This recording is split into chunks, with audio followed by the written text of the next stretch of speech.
Hi guys, welcome back to the channel, FPL Consult here, and in today's video I'm going to share with you guys an early Game Week 12 wildcard draft. It is the international break, there's lots of time to tinker around of course, but I thought we have an early look for those of you who are looking to activate the chip during the break. If you guys enjoyed today's video, please do drop a like, please do subscribe as well.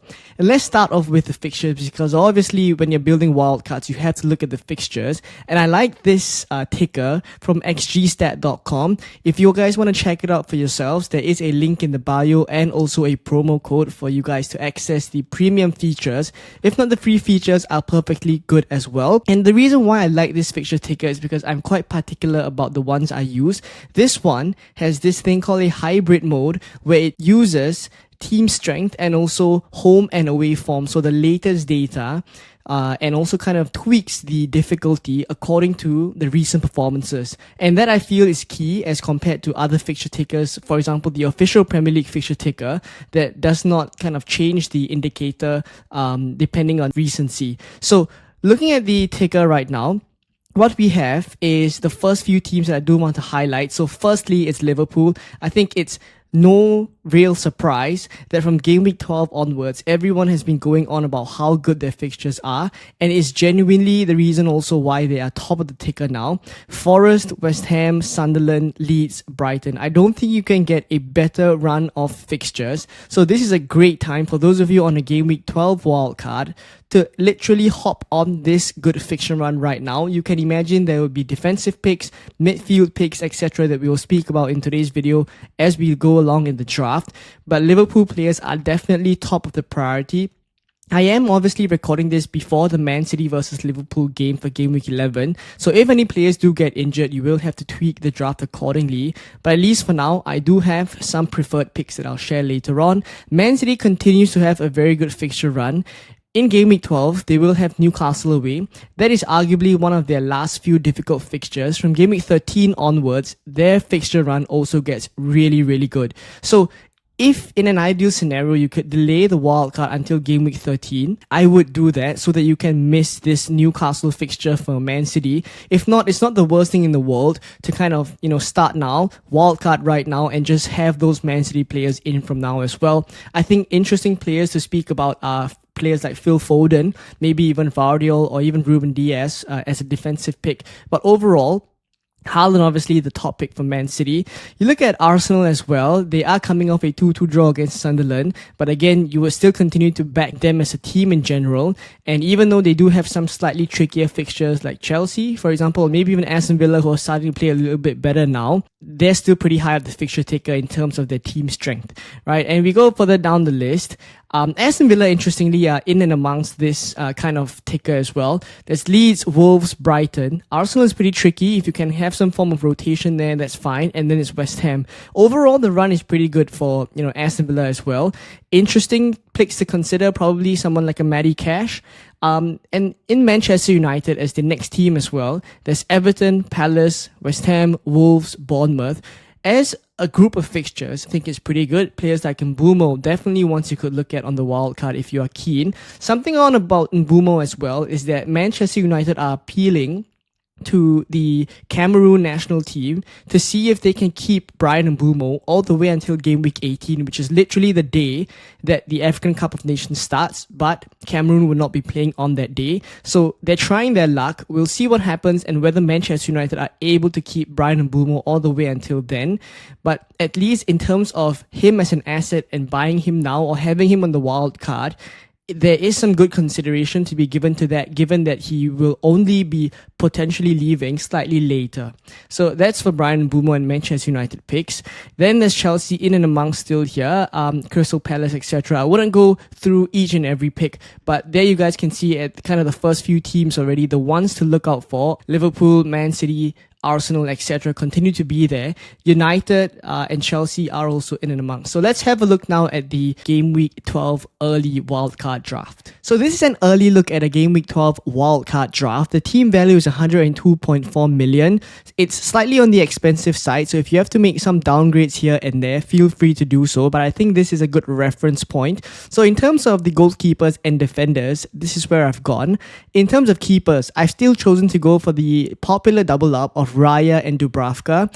On Raya as a goalkeeper pick, even though he just gets 6 points every single game, I just feel as if this is a pick that you just have to set and forget. The Arsenal defense is still the best in the league, even though they just conceded 2 goals to Sunderland.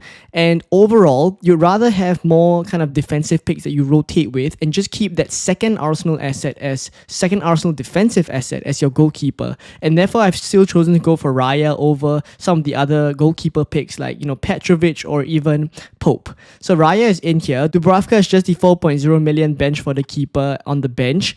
And thereafter, in terms of my defensive picks for the starting 11, I have Senesi, Richards, Gabriel, and Virgil van Dijk. Now, all 4 of them are seriously strong in terms of their defensive contributions output, and I'll speak about them individually. So for Senesi, Bournemouth start to go on a very good run of fixtures. As you saw just now, they are in and amongst the top few in the fixture ticker, and Senesi is generally really good for defensive contributions, one of the better ones from Bournemouth defensive back line.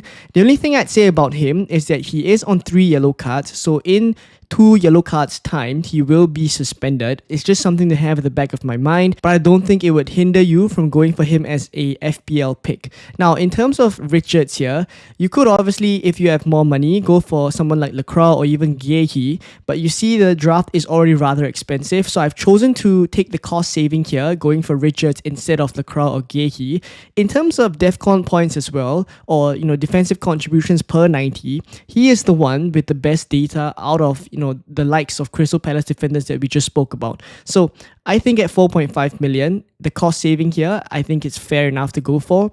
In terms of Gabriel as the defensive pick from Arsenal, I think this is, again, one of those locked-in picks. He's one of the first few names when I was building the Gameweek 12 wildcard draft as well. Just so consistent for FPL points. Yes, even though he picked up a 1-pointer against Sunderland, but that is kind of an off day, and Sunderland have been playing really well. So I do feel like Gabriel will continue to take along, so he stays in the draft. As for Virgil van Dijk, he's at 5.9 million. He's dropped 0.1 million so far from his original starting price. I do think like this is a great time, as I said just now, to jump on Liverpool assets. Van Dijk is just a very good set and forget option. He is guaranteed to start, guaranteed to play 90 minutes. He has good aerial threat from set pieces as well. Best Liverpool defender for defensive contributions. Just so much to like. So overall, I think with the fixtures that they have, looking as if they will keep a couple of clean sheets, and they've already done so against Aston Villa and Real Madrid. I am again recording this before the Man City game, so we'll see how they fare in that game as well, but Van Dijk regardless is still a great pick for a Gameweek 12 wildcard. As for the 4.0 million bench fodder as the 5th defender, I have gone for Mukele here. He's actually about 4.1 million now. I just think Sunderland are looking so good right now that I don't even think them kind of keeping a clean sheet against slightly tougher opposition is impossible, right? I just like the way that they are kind of holding their own as a promoted side. They just feel as if they're confident when they play against the Premier League teams. They don't kind of hold back. They're okay to play. They have, their own strength as well, like kind of attacking from throw-ins, which is something that has worked really well for them. And players like Mukele, and even last night when you see Ballard as well, they're just very, very confident defensive players that I think the core structure of the Sunderland team is really good. Not forgetting Saka as well, who's completely running the show for Sunderland and just doing such a good job at it. So Mukele here as the bench fodder, and these are the goalkeepers as well as the defenders. Having a look at the midfield now, and I cannot pass up the opportunity on a Gameweek 12 wildcard to go for Bryan Mbeumo. He's looked so good right now. 5 attacking returns in the last 5 games for him. He does look like the one with the greatest goal threat when it comes to Manchester United assets, and I think he's starting to come into his own in this Manchester United team. He did take a while. A good number of first few game weeks he was blanking, but this kind of, last few games has really seen him pick up form, and a little bit of the Bryan Mbeumo of old is coming out. So I do think against Everton, and also with the run of fixtures we saw just now, there's definitely going to be some returns for him for the next few game weeks. The only thing again that I mentioned is the African Cup of Nations that I did say they are trying to appeal for him to stay longer. So with him on your Gameweek 12 wildcard, eventually when he leaves, you can kind of remove him from the team. But at least right now, having him on your Gameweek 12 wildcard is something that I think will be quite differential because I don't think people with free transfers would be transferring him in. I think the African Cup of Nations situation may be putting some people off, but since you're on a wild card, it costs you completely free to just go for him, and therefore I would just do it. Have him as a slight differential, even though his ownership is about 30% now. I don't think people would transfer him, as I said. So Mbeumo here, great pick for Game Week 12. As for Saka, I still think that some form of Arsenal triple up is necessary on a Game Week 12 wildcard. I'm not comfortable going for a triple up on Arsenal in defense, and therefore I've chosen one of the assets to be an attacker, and Saka is the one I've gone for. You could choose to downgrade to an Eze or a Rice. That's fine as well if you need to save money. But I do think like Saka, with the appeal of penalties, is still something that draws me to him as a pick. Even though Gyökeres will be coming back after the international break, I still feel there will be some form of penalty share. It's not as if Gyökeres is going to take all of the penalties. And so I like Saka as a pick still. Even from open play, you see him against Sunderland scoring a goal. Even in other competitions as well, not just the Premier League, because in the Premier League, before the Sunderland game, he was blanking a few times. But other competitions, you see him continuing to score. So I'm happy enough to still have him as a pick from Arsenal. In terms of Semenyo, West Ham is a great fixture for him. He has blanked a few times already, but I do think he will still continue to take along with the great fixtures Bournemouth have. And I'm kind of backing his, quality as a player here, given that in the last few game weeks he's blanked. And now for Szoboszlai, talking about Liverpool attack first, I do think that the Liverpool attack is still a very, very strong attack. But I'm not confident of players like Salah. I'm not confident of Gakpo, especially Gakpo's minutes now that Florian Wirtz is coming back into the Liverpool team with a bit more inclusion in the past few lineups.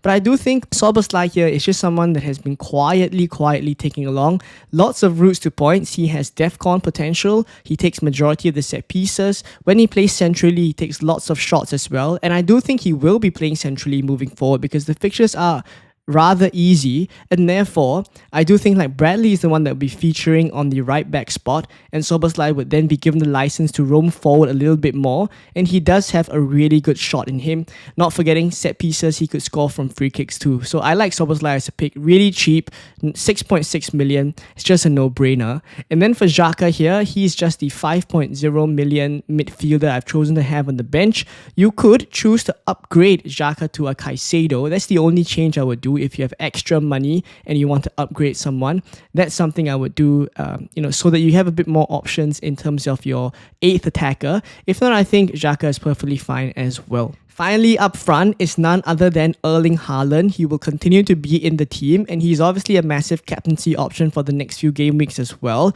Against Newcastle, as I said just now, maybe not the most ideal fixture. You could actually choose in this game week to captain someone else. We'll leave that decision for later, but he is definitely a lock in the team. As for Mateta, Crystal Palace still create lots of chances, and I see no reason why you should be removing Mateta from the draft. So against Wolves here, especially in game week 12, I do see goals for Jean-Philippe Mateta. And the last forward on the bench is actually a dead spot here, Mark Guiu. He does play some games, and that's why I've chosen to go for him. In the kind of festive period when fixtures are thick and fast, there is an off chance that Mark Guiu may start some games, so that's why I've just kind of have him here. But if not, it's really the intention for this third forward spot to be kind of a dead spot, so that you can free up funds to go for rather more expensive players elsewhere. You look at the midfield, you have an Mbeumo at 8 million-ish. You have Saka that is a semi-premium at 10 million. You also have a rather expensive defense in Van Dijk and Gabriel. So in order to afford everyone here, something has to give. And therefore the third forward is Guiu, but he has enabled the team to look how it is right now. And generally for this team, you would likely be playing a 4-4-2 in most weeks, which I am pretty happy with if I'm on a Game Week 12 wildcard. Because you've seen in the first 10 to 11 game weeks already that defenders have been picking up a lot more points, and defensive contributions is proving to be something that has to be taken into account. So with these 4 defenders as I've gone here, they are really strong for the defensive contributions aspect, and in their own right, they do have great attacking threat as well, such as Gabriel and Virgil van Dijk. So there we go for this Game Week 12 early wildcard draft. Let me know what you guys think and what changes you would make to this team. Are there any glaring players that I'm missing out? Let me know as well. If not, I hope this video was helpful for you guys. There will be more content over the international break as well. If you enjoyed today's video, please do drop a like, please do subscribe as well, and I'll catch you guys in more Game Week 12 content coming very, very soon. Bye bye.